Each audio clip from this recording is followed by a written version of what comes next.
मंत्रिमंडल विस्तार पर सस्पेंस खत्म, अजीत पवार की मुराद पूरी, एनसीपी को मिलेगा ये अहम मंत्रालय। नमस्कार दोस्तों, मैं प्राणी श्रीवास्तव आप सभी का स्वागत करती हूँ ट्रिगर न्यूज पर। महाराष्ट्र में लंबी जद्दोजहद के बाद आखिरकार सीएम शिंदे ने एनसीपी के नव नियुक्ति मंत्रियों के विभागों के बंटवारे पर अंतिम मोहर लगा दी है। एनसीपी के कोटे में 7 महत्वपूर्ण मंत्रालय आ गए हैं, जिनमें वो वित्त मंत्रालय भी शामिल है, जिसे लेकर काफी दिनों से रस्साकसी चल रही थी। इसके अलावा एनसीपी को योजना, खाद्य और नागरिक आपूर्ति, सहकारी समितियां, महिला और बाल विकास, कृषि राहत और पुनर्विकास, चिकित्सा, शिक्षक मंत्रालय मिलेगा।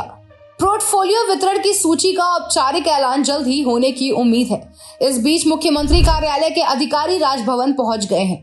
ये सूची राज्यपाल की मंजूरी के बाद सूची मुख्य सचिव को भेजी जाएगी। अजीत पवार ने राज्यपाल को भेजी गई पोर्टफोलियो वितरण सूची की पुष्टि कर दी है। कहा जा रहा था कि वित्त और सहकारिता मंत्रालय को लेकर एनसीपी व शिंदे गुट के बीच खींचातानी चल रही है, जिसके चलते विभागों का बंटवारा अभी तक नहीं हो सकता है। बता दें कि अजीत पवार गुट वित्त के साथ ही सहकारिता मंत्रालय को लेकर आक्रामक थे, क्योंकि ये एनसीपी के लिए बहुत महत्वपूर्ण है। दर्जन भर से अधिक एनसीपी नेता सहकारी या निजी चीनी कारखाने चला रहे हैं। साथ ही उनका सहकारी बैंकों पर भी नियंत्रण है। उन्हें दोनों क्षेत्रों में भारी समस्याओं का सामना करना पड़ रहा है। ऐसे में अब उनके पास सहकारी मंत्रालय होगा तो उनकी समस्याओं का समाधान तेजी से हो सकेगा। हालांकि पिछले साल जब एकनाथ शिंदे और उनके 40 समर्थकों ने उद्धव ठाकरे के खिलाफ बगावत की थी, तब उन्होंने अजीत पवार के वित्त विभाग संभालने पर कड़ी आपत्ति जताई थी।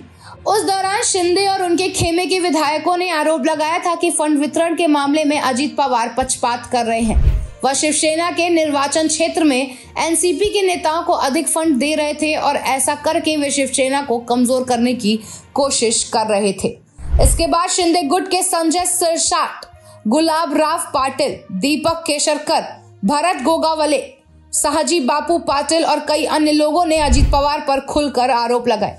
वहीं अब अगर वित्त मंत्रालय अजीत पवार के पास जाता है तो यह शिंदे गुट के लिए शर्मनाक होगा, क्योंकि उन्हें इसको लेकर लोगों और मीडिया के सवालों का सामना करना पड़ सकता है। उधर पोर्टफोलियो आवंटन में देरी के कारण मंत्रालय में कार्यालयों और अन्य चीजों का भी आवंटन नहीं हो पा रहा है। फिलहाल सभी मंत्रियों ने अपना अपना कामकाज संभाल लिया है। वे अभी भी अपने अपने निर्वाचन क्षेत्रों में शक्ति प्रदान कर रहे हैं।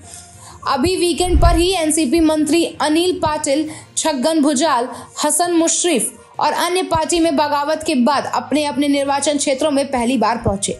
इस दौरान जब प्रदेश अध्यक्ष चंद्रशेखर बावनकुले से पोर्टफोलियो आवंटन के बारे में पूछा तो उन्होंने कहा, ये पूरी तरह से सीएम का विशेषाधिकार है और वह जल्द ही ऐसा करेंगे।